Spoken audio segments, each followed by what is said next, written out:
تو پھر کہنے لگے میں اگر آپ کی انجینئر کے ساتھ ایک میٹنگ کرا دوں. میں نے کہا موسٹ ویلکم, یہ تو ہماری بچپن کی خواہش ہے. انجینئر صاحب ایسی باتوں کا جواب دیتے ہیں کہ مناظروں سے کچھ نہیں ہوتا. میں کب مناظرہ کر رہا ہوں؟ میں آپ سے, وہ جو پروفیشنل مناظر ہوتے ہیں میں وہ ہوں ہی نہیں. تو وہ دیوبندی مفتی خود ہوا میں اڑ کے آئے گا جہاز میں, وہ خود سوال لکھ کے لائے گا کہ کراچی سے میں مفتی طارق مسعود, جس کو آپ دیوبندی کہتے ہیں, میں نے تو اپنے نام کے ساتھ کبھی دیوبندی نہیں لگائے, لیکن آپ کو شوق ہے دیوبندی بریلوی کو پروموٹ کرنے کا ان ناموں کو. وہ آ گیا انجینئر صاحب, وہ آ گیا. تو میں مفتی طارق مسعود دیوبندی حنفی بنفس نفیس صاحب کی خدمت میں اقدس میں یہ عرض کر رہا ہوں کہ اس کا جو جواب آپ نے دیا نا کلپ میں, وہ جواب آپ کا درست نہیں ہے. نادر علی صاحب کے اس بات کو 3-4 مہینے ہو چکے ہیں. وہ گئے, میں نے پھر فون کیا نادر علی کو پچھلے مہینے. میں نے کہا بھائی کیا بنا؟ وہ آپ میٹنگ کروا رہے تھے, کہہ رہے کہ نہیں وہ نہیں آ سکتے. میں نے کہا چلو میں جاتا ہوں یار. انہوں نے کہا اچھا میں پوچھ کے بتاتا ہوں. اب بھی مہینہ گزر گیا. فلا وربک, اے نبی مجھے قسم اس بات کی کہ میں تیرا رب ہوں. یہ ہے اظہار محبت. لا یؤمنون, یہ کبھی بھی ایمان والے نہیں ہو سکتے, چاہے یہ کلمہ گو ہوں, اہل قبلہ ہیں, تمہارے ساتھ نمازیں پڑھتے ہیں, قانوناً صحابہ بھی ہیں, لیکن اندر سے انہوں نے منافقت والا رویہ اختیار کیا ہوا ہے. یہ کبھی مومن نہیں ہو سکتے. حتی یحکموک فیما شجر بینہم, یہاں تک کہ یہ آپ کو حاکم, جج, قاضی تسلیم نہ کر لیں اپنے جھگڑوں میں. اور صرف قاضی تسلیم نہیں کرنا, ثم لا یجدوا فی انفسہم حرجا, اس کے بعد اگر آپ کوئی فیصلہ کر لیں, کوئی فیصلہ فرما دیں, تو یہ اپنے دل میں بھی اس کے خلاف کوئی تنگی نہ پائیں کہ جی چلو اب پیغمبر ہیں ہم بات مان لیتے ہیں, لیکن دل مطمئن نہیں ہے, ہمارے ساتھ زیادتی ہو گئی ہے, نعوذ باللہ. نہیں, مومن نہیں ہوں گے. ثم لا یجدوا فی انفسہم حرجا, حرج بھی نہ دل میں پائے, مما قضیت, جو تم نے اے نبی فیصلہ کر دیا, ویسلموا تسلیما, اور سر تسلیم خم نہ کر لیں, اس وقت تک یہ مومن ہی نہیں ہو سکتے. کیا اظہار محبت ہے اور کیا قیامت مضمر ہے اس کے اندر. اس کانٹیکسٹ میں صحیح بخاری اور مسلم دونوں میں حدیث ہے کہ حضرت زبیر رضی اللہ تعالیٰ عنہ اور ایک انصاری صحابی کا جھگڑا ہو گیا پانی کھیتوں کو لگانے کے معاملے میں. نبی علیہ السلام نے وہ جھگڑا جب سنا تو حضرت زبیر کے حق میں فیصلہ کیا. اب وہ ہے صحابی تھا اور منافق بھی نہیں تھا, انصاری تھا, مومن تھا, لیکن اس کے زبان سے یہ الفاظ نکلے کہ نبی علیہ السلام نے اس لیے حضرت زبیر کے حق میں فیصلہ کیا کہ یہ ان کے پھوپھی کا لڑکا ہے. نعوذ باللہ. اب تو یہ سیدھی سیدھی منافقانہ اپروچ تھی. اس کانٹیکسٹ میں پھر اللہ تعالیٰ نے کہا کہ اگر کسی کے دماغ میں کوئی کیڑا ہے نا کہ وہ اس قسم کی حرکتیں کر کے بھی رسول اللہ کے فیصلے پر اعتراض کرنے کے باوجود مومن رہ سکتا ہے, وہ مومن کوئی نہیں ہے جب تک دل سے تسلیم کر کے سر تسلیم خم نہ کر دے. اگر دل میں بھی تنگی آئی, ایمان فارغ. اچھا, اس کانٹیکسٹ میں ایک جعلی واقعہ ہے جو تفسیر ابن کثیر سے لوگ کوٹ کرتے ہیں, لیکن حافظ ابن کثیر نے ساتھ لکھا ہوا ہے کہ جعلی ہے واقعہ, کہ جی ایک مومن تھا, اوپر سے اندر سے منافق تھا, اس نے نبی علیہ السلام سے فیصلہ کروایا تو حضور نے یہودی کے حق میں فیصلہ کر دیا اور مسلمان کے حق میں نہیں کیا. وہ حضرت ابو بکر کے پاس آیا, انہوں نے بھی کہا کہ رسول اللہ نے جب فیصلہ کیا تو میں کون ہوتا ہوں.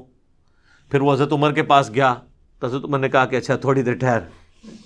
اندر گئے, تلوار لے کے اس کا گردن کاٹ دی, اور اس کی بنیاد کے اوپر یہ پورا جو ملک کے اندر ہنگامہ کھڑا کرتے ہیں نا کہ آپ قانون کو خود ہاتھ میں لیں اور جس کو آپ سمجھتے ہیں نا گستاخ رسول ہے اسے کاٹ دیں, لیکن اس میں ایک شرط ہے جو اندر چھپی ہوتی ہے کہ وہ آپ کے فرقے کا نہیں ہونا چاہیے.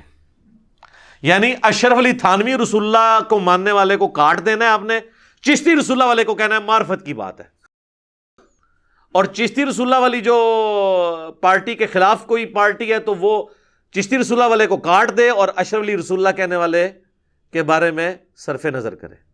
ساری فرقہ واریت کی جنگ ہے. اور یہ دونوں آپس میں مل کے ایک دوسرے کے ساتھ کو ایگزسٹ کریں اور غلام احمد قادیانی دجال کے ماننے والوں کو کاٹنا شروع کرتے ہیں. دعوت کہیں بھی آپ کو نظر نہیں آئے گی. اور نام لیتے ہیں ختم نبوت کے. یہ جتنی تحریکیں ہیں یہ ختم نبوت تحریکیں نہیں ہیں. ختم نبوت تحریک وہ ہوگی جو قادیانیوں کو بھی غلط کہے گی اور چشتی رسول اللہ اور اشرف علی رسول اللہ پڑھوانے والوں اور ان کو انڈورس کرنے والوں کو بھی کٹہرے میں لا کے کھڑا کرے گی. یہ نہیں ہے کہ وہ لوگ بزرگیاں ویل کریں اور ان کو آپ جو ہے وہ کافر کافر کہہ کے تو اس بنیاد کے اوپر چندے اکٹھے کرتے رہیں. لہٰذا میں ان تمام تحریکوں کو کہتا ہوں یہ اینٹی قادیانی تحریکیں ہیں. ختم نبوت تحریک صرف اس پلیٹ فارم سے ہے اللہ کے فضل سے کہ جس نے ختم نبوت کے اوپر ڈاکہ مارا ہے معرفت کے نام کے اوپر یا کشف و الہام کے نام کے اوپر یا عقیدہ امامت کی بگڑی ہوئی شکل مانتے ہوئے یا کسی بھی اور طریقے سے یا امتی نبی والا فراڈ کرتے ہوئے سب کے سب کو ایک لاٹھی سے ہانکا جائے گا. پھر آپ لوگوں تک دین کی بات پہنچا سکتے ہیں. ادروائز تو پھر ظاہر ہے کہ ایکسیپٹنس تو نہیں ملے گی. لوگ کہیں گے جی اپنے گھر کی صفائی کرتے نہیں ہیں دوسروں کے اوپر بات کرتے ہیں. اور یہی وہ چیز ہے جو قادیانیوں کو اسلام کی طرف نہیں آنے دیتی. وہ کہتے ہیں ان کے بابوں نے بھی کام ڈالا ہوا ہے. اور میں نے آپ کو بتایا ہے کہ قادیانی جو ہے یہ صوفیوں میں سے نکلا ہوا فرقہ ہے. اور کئی بار میں نے ایک بات بتائی ہے کہ ہمارے پاس ایک بھائی آتے تھے تو وہ بخاری اور مسلم میں جو نماز کا طریقہ لکھا ہوا ہے رکوع میں جاتے وقت اور اٹھتے وقت رفع الیدین کرنا، انہوں نے جب شروع کیا تو ان کے بڑے بھائی تبلیغی جماعت میں اٹلی کے اندر وہ امیر تھے، ان کے گھر جماعتیں رکتی تھی. وہ چھٹیوں پہ آئے تو وہ آگے آتے ہی سیدھا، ان دنوں میں اپنے گھر میں درس دیا کرتا تھا، سیدھا آ کے چڑھائی کر دی جی میرے بھائی کو آپ نے قادیانیت کی طرف لگا دیا ہے. جناب یہ ہمارا ہی حوصلہ ہے کہ ہم یہ ساری باتیں سنتے ہیں. ہم مسکراتے ہیں، ہمیں پتہ ہوتا ہے کہ اب یہ قابو میں آ گیا کیونکہ ہمارے پاس تو علم کی طاقت ہے اللہ کے فضل سے، جس کو نہ شکست ہو سکتی ہے جو نہ چوری ہو سکتی ہے. الحمدللہ علم وہ تلوار ہے. تو میں تسلی سے بات سنی، میں نے کہا میرے بھائی میں آپ کے ساتھ پوری ہمدردی کرتا ہوں، ہمارے گھر کے قریب یہ قادیانیوں کی عبادت گاہ ہے تو ہم سارے اٹھ کے چلتے ہیں وہاں جا کے دیکھتے ہیں. اگر قادیانی آپ کے طریقے کے مطابق نماز پڑھ رہے ہوئے یعنی حنفی طریقے پہ بغیر رفع الیدین کے تو وہ آپ میں سے نکلا ہوا فرقہ ہے، اور اگر وہ رفع الیدین کے ساتھ پڑھ رہے ہوئے تو پھر آپ ہمارے کھاتے میں اسے ڈال دیجیے گا. بس اتنی بات کرنے کی دیر تھی. کہتے نہیں نہیں نہیں کوئی ضرورت نہیں، اور بات مانی بھی کوئی نہیں کیونکہ انہیں پتا چل گیا تھا کہ یہ تو پھر ماننا پڑ جائے گا کہ تو یہ ہمارے ہی حنفی بھائی ہیں. تو قادیانی آج کی ڈیٹ میں حنفی ہیں. یہ بعض لوگ جو ان کے چند ایک مسائل پکڑتے ہیں نا جی فاتحہ خلف الامام میں ان کا یہ عقیدہ ہے، یہ تفردات ہیں. اوورآل وہ حنفی ہیں. حنفیوں میں بھی تو کئی ایک شاخیں ہیں نا. بریلوی کہتے ہیں انگوٹھے چومنے والے کی شفاعت ہوگی، اور وہ کہتے ہیں فقہ حنفی کی بنیادی کتاب فتاوی شامی جسے رد المختار کہتے ہیں جو در مختار پہ حاشیہ ہے اس میں لکھا ہوا ہے. جب ہم دیوبندیوں کو دکھاتے ہیں کہ یہ تو آپ کی مشترکہ کتاب ہے اس میں لکھا ہوا ہے انگوٹھا چوما کریں، وہ کہتے ہیں جی لکھا تو ہوا ہے لیکن یہ مفتہ بھی ہی نہیں ہے. مفتہ بھی کو تو بعد میں دیکھیں گے. ابن عابدین شامی کو بیتی کیوں نہیں کہتے؟ وہ اب اتنا بھاری ہے کہ اسے نہیں کہہ سکتے.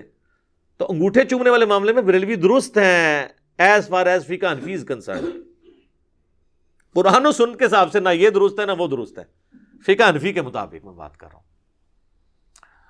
تو اس قسم کے نا لوگ پھر حربے اڈاپٹ کرتے ہیں. تو یہ تو قادیانیوں کی نماز کا طریقہ آپ دیکھ لیں، یہ انہی کے طریقے کے مطابق نماز پڑھتے ہیں. تو جدھر سے نکلے ہوئے ہیں انہی کے طریقے کے مطابق عمل کریں گے نا. اور میرا خیال ہے اس کو سپورٹیو وہ حدیث بھی ہو سکتی ہے جو صحیح مسلم میں ہی ہے 394 نمبر نزول عیسیٰ والے چیپٹر میں، کہ قیامت کے قریب جب عیسیٰ ابن مریم تم میں اتریں گے تو وہ راوی حدیث کہتا ہے کہ وہ تمہارے رب کی کتاب اور اس کے نبی کی سنت کے مطابق تمہیں چلائیں گے. کتاب اللہ اور سنت کا ذکر بھی مسلم شریف میں موجود ہے کہ قیامت تک حضرت عیسیٰ علیہ السلام بھی نبی ہونے کے باوجود نبوت اپنی جگہ رہے گی لیکن امتی کی حیثیت سے آئیں گے. فقہ حنفی کے مطابق عمل نہیں کروائیں گے.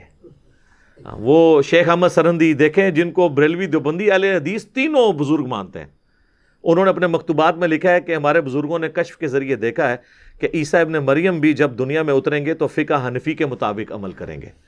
پھر ان کو حیا آئی کہ یہ تو میں بہت بڑا کلیم کر رہا ہوں. انہوں نے کہا نہیں، اصل میں ہوگا یہ کہ حضرت عیسیٰ اجتہاد کریں گے اور ان کا اجتہاد بھی امام حنیفہ سے مل جائے گا. بھئی وہ راوی حدیث تو کہہ رہا ہے وہ اللہ کی کتاب اور اس کے نبی کی سنت کے مطابق عمل کریں گے, یہ بندہ 1000 سال بعد آ کے ایک نویں گل پہ چھوڑ دا ہے. کیڑا اجتہاد؟ امام حنیفہ کا اجتہاد تے اج ویلڈ نہیں رہا. ویڈیو کیمرے کا مسئلہ, کتبین پہ نماز کا مسئلہ, ریل گاڑی میں نماز کا مسئلہ, انتقال خون کا مسئلہ, پوسٹ مارٹم کا مسئلہ, اعضاء کی پیوند کاری کا مسئلہ, آج کے تو کتنے مسئلے جو ہیں رہے عقیدے تو وہ امام حنیفہ سے تو نہیں لینے, وہ تو کتاب و سنت میں پہلے ہی موجود ہے. یہ ویسے انہوں نے چلاکی کی ہے بچنے کے لیے, ادروائز یہ پوری ایک سمجھ لیں پوری سازش کی ہے انہوں نے, کیونکہ اس کے آگے الفاظ ہیں کیٹاگوریکلی. شیخ احمد سنندی اپنے اس مکتوب میں یہ بھی لکھتے ہیں کہ اگر اس امت میں کوئی پیغمبر آتا تو وہ فقہ حنفی کے مطابق عمل کرتا. یہ بھی لکھا ہوا ہے کیٹاگوریکلی کہ فقہ حنفی میں سے ہوتا وہ جو پیغمبر ہوتا. یعنی پوری کوشش کی تھی یہ ڈاکہ مارنے دی. ویسے اگر آیا ہے نا ایک جھوٹا, وہ ہے فقہ حنفی چوں ہی آیا ہے, غلام احمد قادیانی دجال. گل ویسے ادھی ٹھیک ہی نکلی نہ دی, وہ فقہ حنفی کے مطابق ہی عمل کرتا تھا نا, حنفی تھا. غلام احمد قادیانی حنفی تھا. ابھی بھی آپ قادیانیوں کو دیکھ لیں. ہمارے پاس ایک بھائی آئے, ان کے چھوٹے بھائی جو ہیں وہ گمراہ ہو گئے انورٹڈ کامرس میں میری ویڈیوز کی وجہ سے, تو کہتے ہیں جی آپ نے میرے بھائی کو جو ہے نا قادیانیوں کے راستے پہ چلا دیا. اب میں نے اس کو بڑے مطلب آرام سے سن لیا, وہ تبلیغی جماعت سے تھے. میں نے کہا میرے بھائی کیسے؟ کہتے ہیں جی یہ تو نماز میں رفع دین کرتا ہے, رکوع میں جاتے وقت, رکوع سے اٹھتے وقت. تو میں نے کہا پھر؟ کہتا ہے یہ تو قادیانیوں کا طریقہ ہے. میں نے کہا جی قادیانیوں کی عبادت گاہ ہمارے قریب ہی, ابھی جا کے دیکھتے ہیں کہ وہ آپ کے طریقے پہ نماز پڑھ رہے ہیں یا اس طریقے پہ. اب ہونا تو چاہیے تھا جی اٹھیں, کہہ نہیں, بات مانی بھی نہیں اور پیچھے بھی ہٹ گئے. تو میرے حنفی بھائیوں, غلام احمد قادیانی دجال کے ماننے والے بالکل آپ کے طریقے پہ نماز پڑھتے ہیں, وہ اس طریقے پہ نہیں پڑھتے جو بخاری مسلم میں. لہذا جو بخاری مسلم کو پڑھ لے گا نا, اس کی صرف نماز نہیں ٹھیک ہوگی, بلکہ سب سے پہلے وہ کہے گا کہ قادیانیوں کی تو نماز ہی غلط ہے. عقیدے کو تو بعد میں دیکھیں گے, ایک موٹی سی چیز جو سامنے نظر آ رہی ہے تو ان سے بچ جائے گا. بہر حنفیوں کا خدشہ ہے کہ وہ پھنس جائیں کہ یہ بھی ہمارے جو ہیں حنفی بھائی ہیں. ظاہر ہے جب آپ الزام لگائیں گے تو پھر ہم علمی بات آپ سے کریں گے. تو وہ آپ کے حنفی بھائی ہیں, وہ فقہ حنفی کے مطابق عمل کرتے ہیں. قرآن و سنت پہ نہ وہ چل رہے ہیں نہ آپ چل رہے ہیں. تو اس میں امام حنیفہ رحمہ اللہ کا کوئی قصور نہیں ہے. آج اگر عیسائی حضرت عیسیٰ علیہ السلام کے ساتھ کوئی غلط چیزیں منسوب کیے ہوئے تو عیسیٰ ابن مریم تو وجیہن فی الدنیا والآخرہ ہے, ٹھیک ہے, اس میں تو کوئی شک نہیں ہے. دنیا اور آخرت میں اللہ کے مقرب بندوں میں سے وجاہت والے ہیں.